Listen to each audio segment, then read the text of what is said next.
أعوذ بالله من الشيطان الرجيم بسم الله الرحمن الرحيم الحمد لله الذي علم الإنسان بالقلم وعلم الإنسان ما لم يعلم والصلاة والسلام على رسول من الله يتلو صحفا مطهرة فيها كتب قيمة وعلى آله الطيبين وأصحابه الغر الميامين أما بعد فقد قال الله جل وعلا في محكم تنزيله فأعوذ بالله من همزات الشيطان اللعين الرجيم بسم الله الرحمن الرحيم ورتل القرآن ترتيلا آمنت بالله صدق الله العظيم وبلغنا رسوله النبي الكريم ونحن على ذلك من الشاهدين والشاكرين والحمد لله رب العالمين. معزز سامعین محترم اور خاص طور پر منہاج القرآن انٹرنیشنل کے تمام رفقا حضرات، میں آپ تمامی حضرات کا شکریہ ادا کرتا ہوں کہ آپ حضرات نے اس تیسری نشست میں شرکت فرما کر ہمیں مشکور و منصور فرمایا۔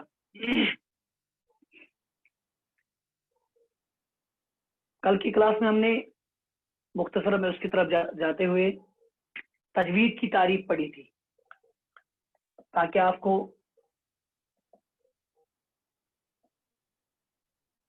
یاد ہوگا کہ کل ہم نے تجوید کی تعریف پڑھ لی تھی لغتاً اور اصطلاحاً، تاکہ آپ کو یاد دلاؤں گا کل لغتاً اور اصطلاحاً دو چیزیں ہم نے کل پڑھی تھی۔ تجوید کی ایک تعریف پڑھ لی تھی ہم نے لغتاً اور اصطلاحاً۔ لغتاً ہم نے کل بھی آپ کو یاد دلاؤں گا، لغتاً اس کی جو معنی ہے، اس کی میننگ جو ہے وہ ہے التحسین والاتیان بالجید۔ پھر سے آپ یاد دہانی کیجیے، اور اگر آپ نے لکھ کے رکھا ہے پھر اس کو پھر سے دیکھ لیجیے۔ التحسین والاتیان بالجید، میں پھر سے آپ کو یاد دلاؤں گا، سنوارنا، خوبصورت کرنا، کسی کام کو عمدگی کے ساتھ سر انجام کرنا، مکمل کرنا، اس کا نام ہے لغتاً تجوید۔ تجوید کا لغتاً معنی جو التحسین والاتیان بالجید، ایک تو یہ ہے۔ اور کل میں نے جو تعریف بتا دی اصطلاحاً کے طور پر، وہ علم یبحث فیہ عن مخارج الحروف وصفاتها۔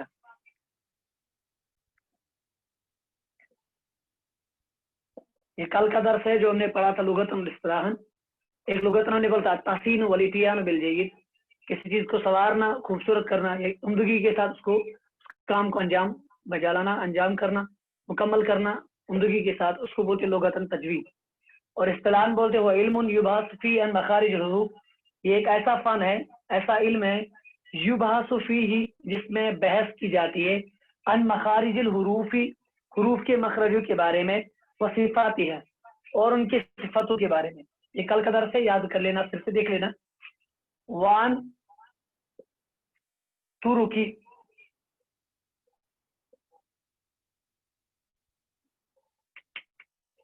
تصحیح الحروف وتحسینها، یہ کل کا درس ہے، پھر سے اس میں تھوڑا سا ریمائنڈ کروں گا۔ کل ہم نے پڑھا تھا تجوید کا معنی، تجوید کی تعریف میں ہم نے پڑھا تھا لغتاً التحسین والاتیان بالجید۔ دوسری چیز پڑھی تھی اسلام ہوا علم یبحث فیہ عن مخارج الحروف وصفاتها وعن طرق تصحیح الحروف وتحسینها۔ اصطلاح بولتے وہ علم، ایک ایسا علم ہے، یبحث فیہ، جس میں بحث کی جاتی ہے، اس میں پڑھا جاتا ہے، عن مخارج الحروف، حروف کے مخرجوں کے بارے میں، وصفاتها، اور اس کی صفتوں کے بارے میں۔ تیسری چیز وعن طرق تصحیح الحروف وتحسینها، ان طرقوں کے بارے میں جس کے ذریعے سے حروف کو تصحیح کی جائے، صحیح کیا جائے، مزین کیا جائے، اور تحسینیہ، اس کو سنوارا جائے۔ تو یہ یاد رکھ لینا چاہیے. کل ہم نے ایک یہ چیز پڑھی تھی, اس کو پھر سے آپ ریمائنڈ کیجئے. دو چیزیں, لغتاً اور اصطلاحاً. تجوید کی تعریف لغتاً اصطلاحاً. لغتاً مانا ہے کسی چیز کو سنوارنا, کسی چیز کو مزین کرنا, خوبصورت کرنا, یا کسی چیز کو اچھی عمدگی کے ساتھ مکمل کرنا, اس کا نام ہے تجوید, جیسے میں نے کل سمجھایا تھا آپ کو. تو اصطلاحاً بھی ہم وہی کریں گے. اصطلاح علماء تجوید نے, علماء قرات نے اس کا تعریف کی ہے. یہ وہ علم ہے جس میں بحث کی جاتی ہے مخارج, حروف کے مخارج کے بارے میں, اور صفات ہے اس کے اوصاف کے بارے میں, وان ترکی اور ان اداؤں کے بارے میں جس کے ذریعے سے حروف کو صحیح کیا جاتا ہے, وہ تحسین اور مزین کیا جاتا ہے. یہ ہم نے کل کا درس پڑھا تھا, تاکہ آپ کو یاد دہانی کے لیے میں نے یہ کل بتا. ایک تو یہ چیز تھی, اس کو آپ یاد کرتے رہیے. یہ کل کے درس میں آپ کو یاد کرا رہا تھا میں. تو دوسری چیز ہم نے جو کل پڑھی تھی وہ تھا علم تجوید کا موضوع. تجوید کا موضوع, ٹاپک کیا ہوتا ہے. اس میں جو موضوع میں نے کل بتا دیا تھا, اس میں ٹاپک کس ٹاپک پہ بات کی جاتی ہے. آپ کی یاد دہانی کے لیے حروف تہجی, اس کا جو موضوع ہوتا ہے وہ حروف تہجی ہوتا ہے, یعنی الف سے لے کر یا تک, الف سے لے کر یا تک جو 29 حروف آتے ہیں, یہ ہوتا ہے تجوید کا موضوع. یعنی اسی کے ارد گرد ہمیں گھومنا ہے, اور اس کے بارے میں, جیسے میں نے کل کہا تھا آپ کو, اس کی صفات کے بارے میں, ان کے مخارج کے بارے میں, ان کی تحسین کے بارے میں, ان ترکوں کے بارے میں جس کے ذریعے سے ان الفاظ کو, ان حروف کو ہم کیا کریں گے, صحیح کریں گے, ان کو مخارج کے ساتھ کس طرح پڑھیں گے, ان قوانین کے بارے میں بات کریں گے. تو یہ ایک خاص بات یاد, آپ پھر سے یاد کر لینا, تجوید کا موضوع ہے حروف تہجی, الف سے لے کر یا تک. یعنی جیسے میں نے کہا تھا ہر علم کا ایک موضوع ہوتا ہے, ٹاپک ہوتا ہے, تو اس طرح سے علم تجوید کا جو موضوع ہے, ٹاپک ہے, وہ حروف تہجی ہے. یہ بات آپ یاد کرتے بھی کل کے درس میں سے. جو آج ہم پڑھنے جا رہے ہیں وہ بھی اسی اصطلاحات میں سے ہیں, وہ ہے علم تجوید کی غرض و غایت. یہ لکھتے جائیے آپ کاپی پر, علم تجوید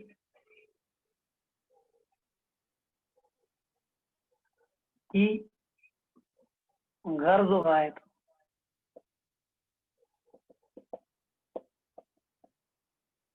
یہ آج کا درس ہے, علم تجوید کی غرض و غایت.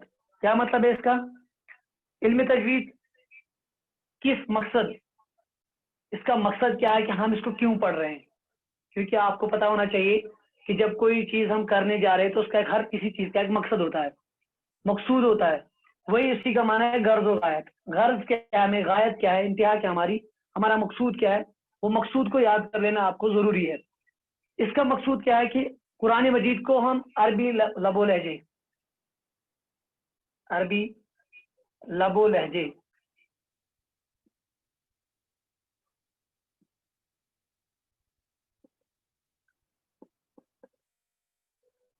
ایک تو یہ ہے کہ عربی میں ہم کیا کریں گے, قرآن مجید کو, یہاں رکھنا, قرآن مجید کو عربی لب و لہجے میں پڑھنا. جو ہمارا علم تجوید کا موضوع ہے وہ غرض و غایت جو ہے, وہ غرض و غایت یہ ہے کہ مقصود جو ہمارا ہے, ہم کیوں پڑھ رہے ہیں علم تجوید. کیونکہ ہم جو علم تجوید یہاں پڑھنے پڑھانے جا رہے ہیں, اس کا ہمارا جو غرض و غایت ہے کہ مقصود ہے, وہ کیوں ہم پڑھ رہے ہیں.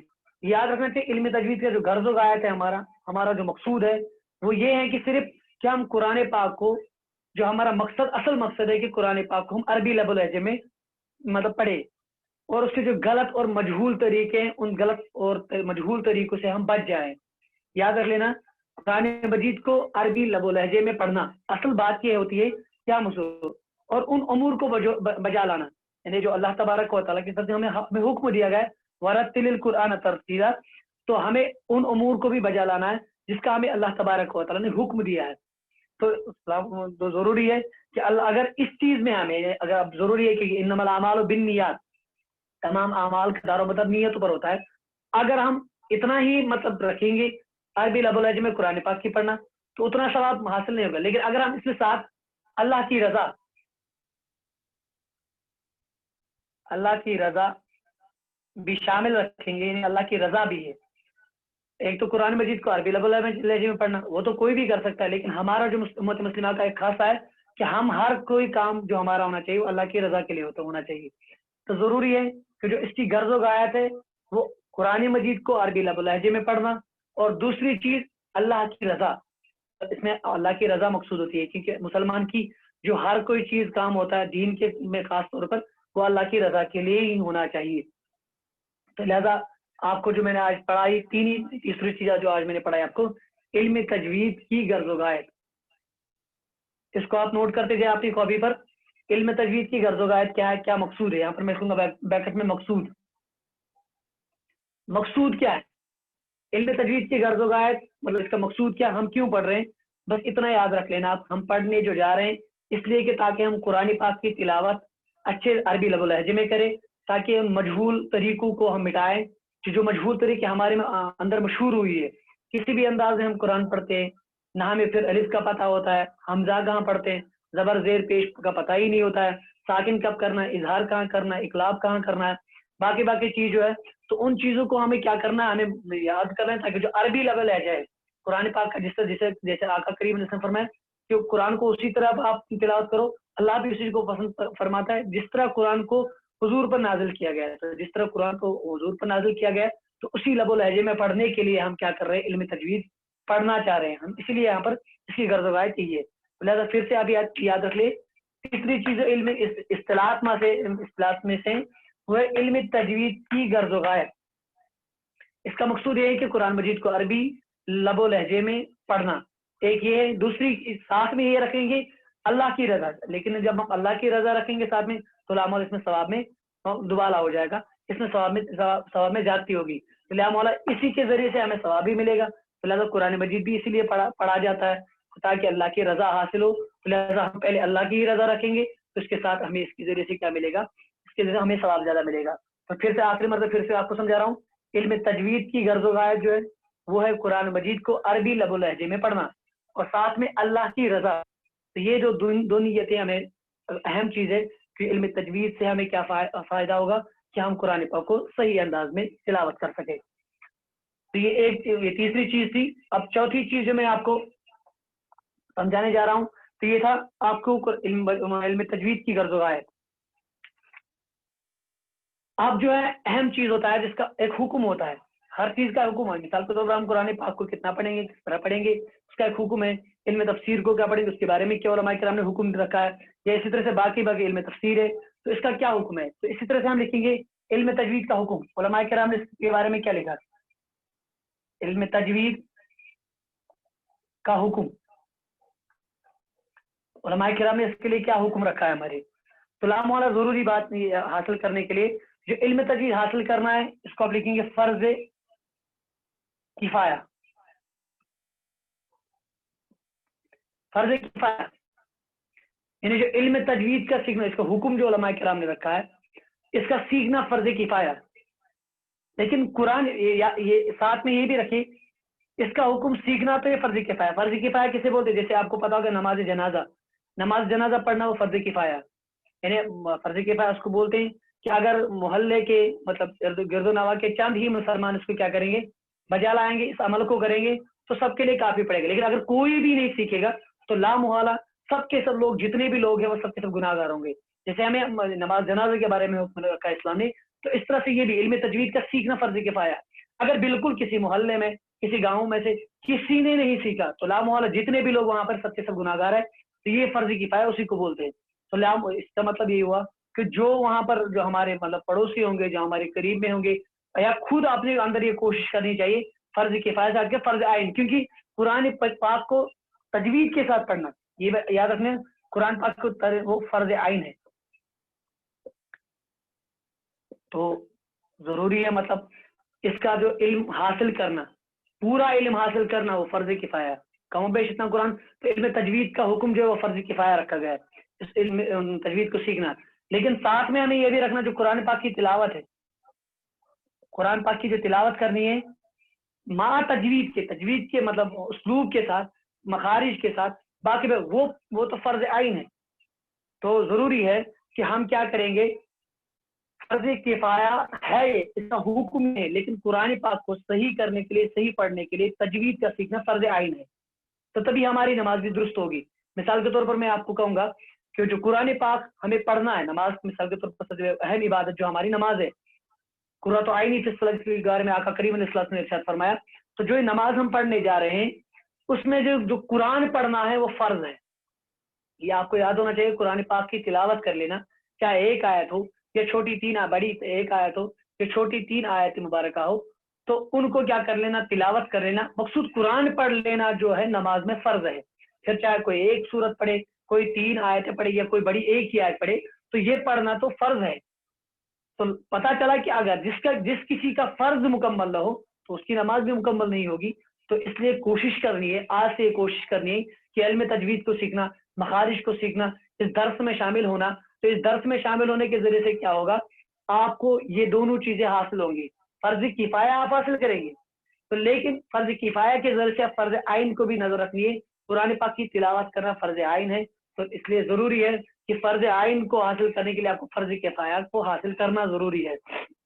کیونکہ آپ کو پتا ہونا چاہیے، ایک قول میں یہاں لکھوں گا جو ملا علی قاری رحمۃ اللہ تعالیٰ نے فرمایا ہے، تو قرآن مجید کی تلاوت کے لیے فرض عین ہے، تو اس علم کا حاصل کرنا فرض کفایہ ہے۔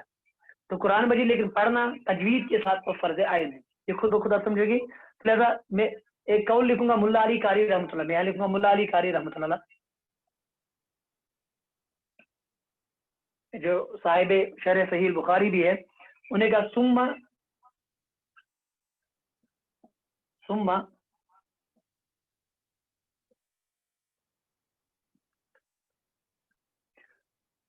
هذا العلم لا خلاف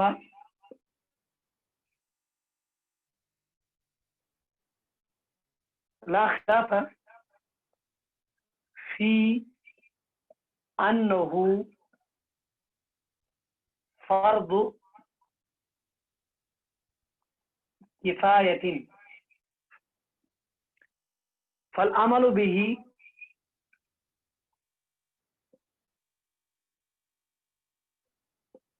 فرض